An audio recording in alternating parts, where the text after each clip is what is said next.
One of the most underrated quarterbacks in the draft may just surprise the football world.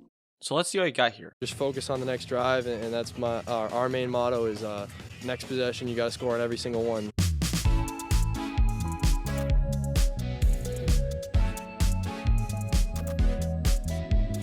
EJ grew up in Andover, Massachusetts, and growing up played a ton of football, which makes sense considering the fact that his father was his high school football coach.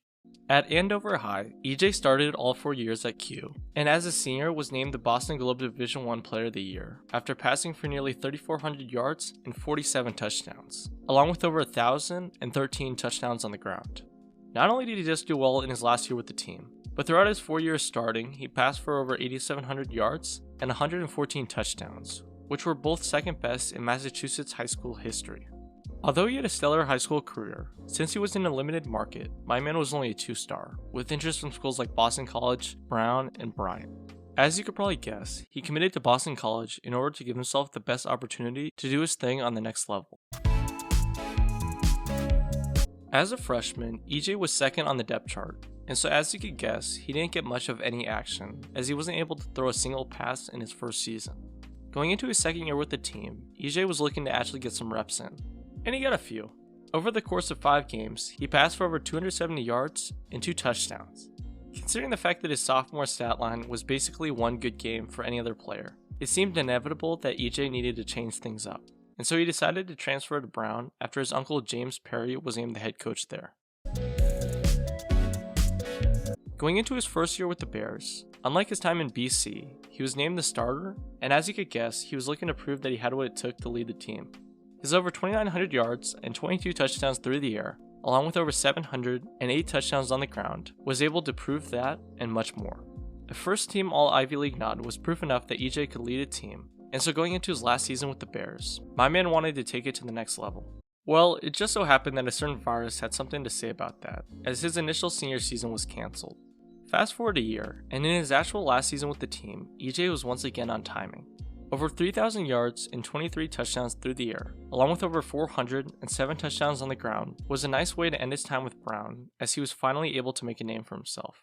As a Walter Payton Award finalist, EJ proved that he was one of the best in the FCS, and as a result got an invitation to the East-West Shrine Bowl.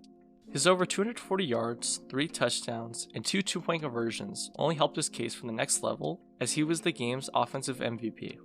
Going into the combine, not many knew the name EJ Perry, but my man showed out as he was the most athletic quarterback invited. Although a bit undersized at 6'1", his 4.65 speed, 34.5 inch vertical, and over 10-foot broad jump were able to make up for that and more. You would think his performance would be the biggest talking point, but the fact that he picked up after everyone else was much more telling, and has many curious about where he's landing next. EJ may not be the biggest name, but his combine performance and kind actions have made him at least somewhat known in the NFL world. His second best 40, vertical, and broad jump among quarterbacks likely impressed many scouts, but I still doubt it's enough to go anywhere near the top of the draft. But honestly, it doesn't matter all that much, because as his former wideout at Brown and West Rocket has said before, he is super hardworking and can move the ball effortlessly. It's always a great sign when your teammates have something good to say about you, and just further proves that he's not just a great player, but a leader on and off the field. All the kudos are great and all, but if we are being realistic, considering the fact that he practically went to an FCS school, wasn't the best in the entire league, and has only started 2 years, let's just say he's not going high off the board. I would say the best guess is that he's likely going around the 5th or 6th round, as he will almost certainly be a number 2, or more likely number 3 on the depth chart without a doubt. Honestly though, considering his unique work ethic, humble attitude, and consistent desire to get better, I think he has what it takes to eventually get his shot to prove how he got here in the first place. Like his former teammate Rocket would say, any NFL team would be lucky to have him. And so I'm excited to see where he ends up next. Here's EJ Perry.